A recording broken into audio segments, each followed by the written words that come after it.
Cirque du Freak, A Living Nightmare. Chapter 5. This will have my commentary throughout the chapter. The next morning, Tommy, Alan, and me waited outside the gates for Steve, but there was no sign of him by the time the bell rang for class, so we had to go in. I bet he's hiding, Tommy said. He couldn't get the tickets, and now he doesn't want to face us.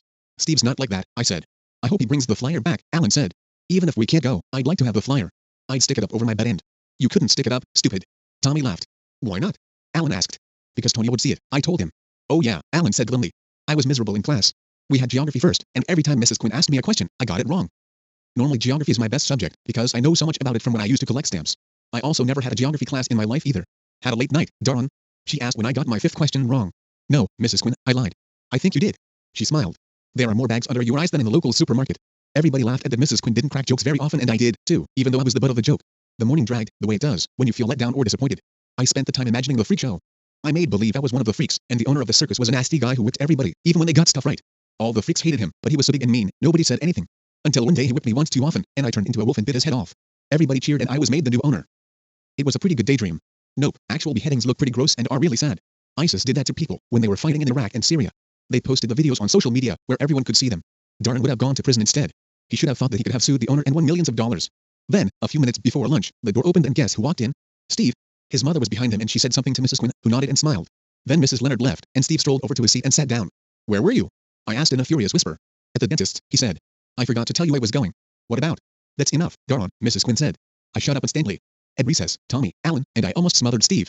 These boys are between the ages of 7 to 12 years old if they have recess. We were shouting and pulling at him at the same time. Did you get the tickets? I asked. Were you really at the dentist's? Tommy wanted to know. Where's my flyer? Alan asked. Patience, boys, patience, Steve said, pushing us away and laughing. Good things come to those who wait. Come on, Steve, don't mess around with us, I told him. Did you get them or not? Yes and no, he said. What does that mean? Tommy snorted. It means I have some good news, some bad news, and some crazy news, he said. Which do you want to hear first? Crazy news? I asked, puzzled. Steve pulled us off to one side of the yard, checked to make sure no one was around, then began speaking in a whisper. I got the money, he said, and sneaked out at 7 o'clock, when Mom was on the phone.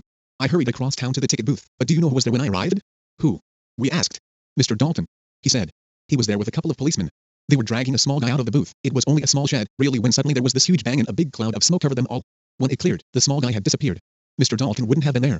He would have called the police with the address. Then, the police would check the area out. The police wouldn't know where the show is selling the tickets anyways. Since the show did everything legally, they should have no problem with the police. It would have been cooler to see Mr. Dalton and the police on their backs when the smoke cleared. What did Mr. Dalton and the police do? Alan asked. Examined the shed, looked around a bit, then left. They didn't see you? Tommy asked. No, Steve said. I was well hidden. So you didn't get the tickets, I said sadly. I didn't say that, he contradicted me. You got them? I gasped.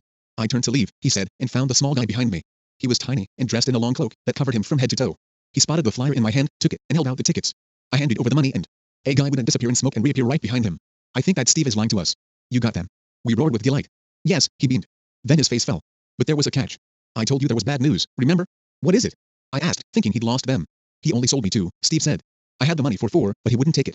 He didn't say anything, just tapped the part on the flyer about some restrictions, then handed me a card that said the Cirque du Freak only sold 2 tickets per flyer.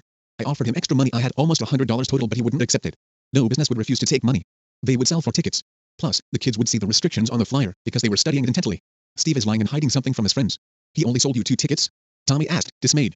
But that means... Alan began. Only 2 of us can go, Steve finished. He looked around at us grimly. 2 of us will have to stay at home.